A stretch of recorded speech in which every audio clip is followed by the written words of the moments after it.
Guys क्या आप जानते हैं कि गोवर्धन पर्वत की जो ऊंचाई है वो दिन ब दिन कम क्यों हो रही है, यानी कि जो हाइट है वो उनकी धीरे धीरे नीचे क्यों आ रही है। चलो इसके पीछे एक छोटी सी कहानी है, वो मैं आपको बताता हूँ। हुआ कुछ यूँ कि ऋषि मत्स्य नाम के एक ऋषि हुआ करते थे, जो उस रास्ते से कहीं जा रहे थे। तभी उन्होंने गोवर्धन पर्वत को देखा और उस पर मोहित हो गए। उन्हें गोवर्धन पर्वत बहुत ही पसंद आ गया और उन्हें उसको अपने साथ काशी ले जाना चाहते थे।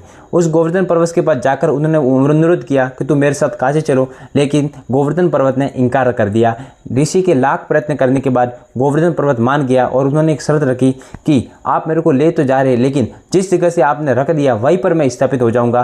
दोनों इस बात से सहमत हो गए और गोवर्धन पर्वत और ऋषि दोनों चले। रास्ते में साधना का समय हुआ तो ऋषि ने गोवर्धन पर्वत को एक साइड में रखकर भगवान की साधना की। साधना परिपूर्ण होने के बाद जैसे ही ऋषि ने फिर से उसे उठाने का प्रयत्न किया और इस ऋषि ने सोचा कि इसको मैं उठाकर अपने साथ लेके चलता हूँ, मगर गोवर्धन पर्वत टस से मच नहीं हुआ। ऋषि के लाख प्रयत्न करने के बाद भी गोवर्धन पर्वत इतना भी नहीं हिला।